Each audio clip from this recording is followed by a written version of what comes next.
ప్రియమైన దేవుని బిడ్డలారా, ప్రభు అయిన యేసయ్య నామములో హృదయ అంతరంగం నుంచి మీకు వందనాలండి.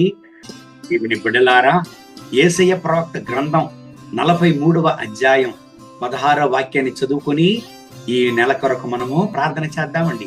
సముద్రములో త్రోవ కలుగు జేయువాడను, వడిగల జలములలో మార్గము కలుగు జేయువాడను. దేవుని బిడ్డలారా, మన దేవుడు త్రోవ కలుగు చేయు దేవుడు. ఏ విషయాన్ని గురించి ఇక్కడ మాట్లాడుతున్నాడండి?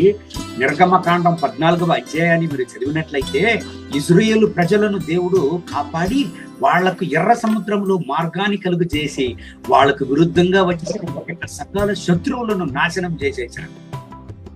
దాని గురించే మాట్లాడుతున్నాడు. దేవుని బిడ్డలారా, మీరు ఎటువంటి పరిస్థితిలో ఉంటున్నారు? సహాయం లేని పరిస్థితులు మీరు ఉంటున్నారా? అన్నిటితో ఉంటున్నారా? వేదనతో ఉంటున్నారా? భయపడకండి.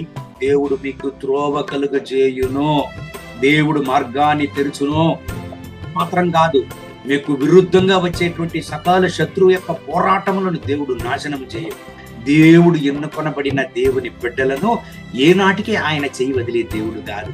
ఎర్ర సముద్రమే అయినా సరే దేవుడు మార్గాన్ని కలుగజేయు. కళ్ళు మూసి ప్రార్థన చేద్దామండి. మహోన్నతమైన ప్రభువా, ఇదిగో నాతో కూడా చేరి ప్రార్థన చేసే నా ప్రియమైన దేవుని బిడ్డల కొరకు ప్రార్థన చేస్తున్నాను. వీళ్ళను ఆశీర్వదించండి. మీ బిడ్డలకు మార్గాలను తెరవండి. మీ బిడ్డల జీవితంలో మార్గాన్ని తెరిచి వీళ్ళను ఆశీర్వదించండి. వీళ్ళకి విరోధంగా క్రియ చేయడానికి చూసే సకల శత్రు యొక్క పోరాటములను నాశనము చేయండి. మహిమ ఘనత స్తుతి మీకే. యేసయ్య నామములో వేడుకుంటున్నాము తండ్రి. ఆమేన్.